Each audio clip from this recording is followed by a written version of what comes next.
Custo de vida, emprego e desemprego, cesta básica, tarifas públicas, salário mínimo. Agora, na Brasil Atual, a análise do DIEESE. E nós vamos fazer contato com a supervisora de pesquisas do DIEESE, Patrícia Costa. Bom dia, Patrícia. Bom dia, Glauco. Tudo bem? Tudo certo.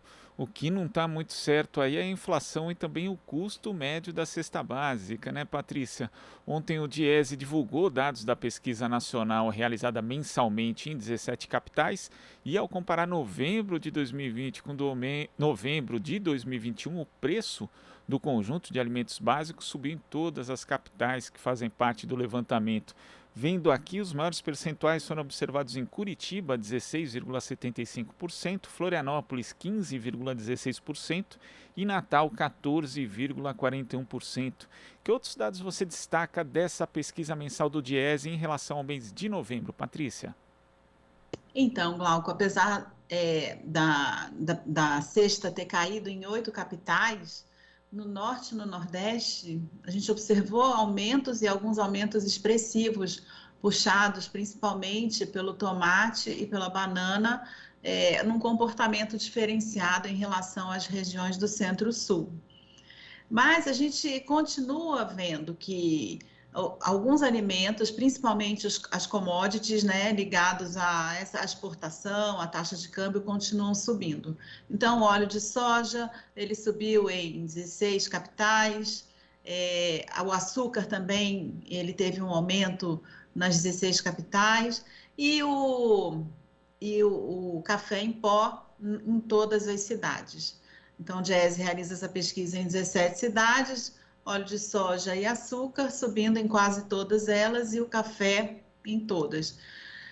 Mas eu acho que o dado mais difícil dessa pesquisa é observar a queda de alguns produtos como arroz e feijão, que estão ligados principalmente à dificuldade do consumidor em comprar esses produtos. Então, o patamar de preços é tão grande que as pessoas já não conseguem mais, não cabe dentro da renda comprar determinados tipos de feijão ou determinadas marcas de arroz. Então, e são produtos que são difíceis de serem substituídos, né? Então, eu acho que esse dado mostra que você começa a ter uma redução aí da intensidade de crescimento do preço de alguns alimentos por conta da menor demanda interna, ligada à menor renda, e isso significa que as famílias elas estão tendo dificuldades de se alimentar. E essa questão da menor demanda também afeta o preço de outros produtos, Patrícia, porque vendo aqui a carne bovina de primeira, por exemplo, teve o preço reduzido em 11 capitais, né? Nós tivemos aí a questão da sanção chinesa à carne brasileira, mas também o fato de que os altos patamares de preço acabam inviabilizando o acesso das pessoas. Então essa queda na prática aqui, por exemplo, a gente vê que em Natal caiu 2,75%, Goiânia 0,76%, mas é uma redução que na prática não afeta, né, não aumenta, na verdade, a possibilidade das pessoas poderem consumir carne, Patrícia. Na verdade, a sanção chinesa, ela acabou afetando a oferta, né? Se você teve uma maior oferta de carne, porém os frigoríficos também não reduziram muito essa oferta para tornar essa carne acessível à população.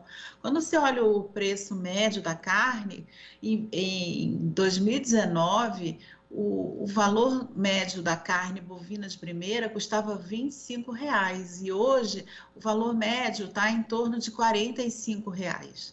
Então, é um aumento muito grande e a gente que produz tanta carne acaba inviabilizando que o próprio brasileiro tenha acesso a essa carne de qualidade, ou seja, ela vai toda para a China, vai toda para outros países, passando por todas as barreiras sanitárias com uma carne de qualidade, mas que internamente não se tem acesso. E mesmo no momento de sanção chinesa, em que a oferta pode ser maior, não existe disposição, então, dos frigoríficos de fazer essa carne acessível para a população brasileira. Agora, em geral, as determinantes de preço estão relacionadas com a questão da safra, também relacionadas ao próprio modelo de agronegócio brasileiro, muito dependente e que varia bastante conforme o preço das commodities no exterior, mas já existem indícios de algum tipo de detecção de inflação inercial, por exemplo, daquela subida de preços ou de majoração ali que está relacionada mais a uma questão da própria cultura inflacionária que de repente pode estar voltando, ou isso ainda não é possível detectar pela pesquisa da cesta básica, Patrícia? Pela pesquisa da cesta, a gente não consegue perceber, porque são 13 produtos e todos eles muito ligados ao movimento dos preços internacionais ou à questão da oferta e da demanda interna. Então, a gente tem um momento no Brasil em que a questão da demanda, a menor demanda das famílias vem pesando, né? Então, a gente não percebe isso, mesmo se você olhar para alguns índices de inflação, como o INPC. Mas é sempre uma preocupação, porque nós ficamos um período sem inflação, né, com uma inflação baixa, controlada, mas o governo não vem fazendo nada no sentido de manter essa inflação na meta. Aliás, ele aumenta os juros, e a gente sabe todos os problemas do aumento de juros para uma economia deprimida como a brasileira. Então, isso afeta o crescimento, e aí nós temos o seguinte quadro: nem a inflação desce, então nós temos inflação com recessão, sem crescimento. E isso, nesse momento que seria ainda de pandêmico ou quase pós-pandêmico, porque em alguns estados a vacinação está bem avançada, então essa situação é muito complicada, porque ela vai exigir uma ação do Estado que a gente não vê nesse governo. Ela exige uma ação de investimento, de promoção de crescimento em determinados setores, de investimentos em políticas agrícolas, e a intencionalidade desse governo, desde o seu início, é de não mexer em nada, né? Deixa estar, porque assim o mercado resolve. Mas a gente vê que na prática, né, Glauco, o mercado não vem resolvendo. O povo passa fome, não tem emprego. Cada vez que se revisita os dados de emprego, a gente vê que eles estão cada vez menores. E aí o desemprego vem crescendo, porque agora as pessoas precisam trabalhar e elas, teoricamente, já estão vacinadas, mas não tem vaga para todo mundo. E as vagas que aparecem são vagas informais. Então, inflação e recessão sem emprego. Então, a gente está vivendo assim o pior dos mundos. E a inflação vai corroendo o poder de compra do trabalhador, vai corroendo o próprio valor da moeda, e segundo a pesquisa do Diese, em novembro desse ano, o salário mínimo necessário deveria ter sido de R$ 5.969,17, quase R$ 6.000, um valor que corresponde a 5,42 vezes o piso nacional vigente.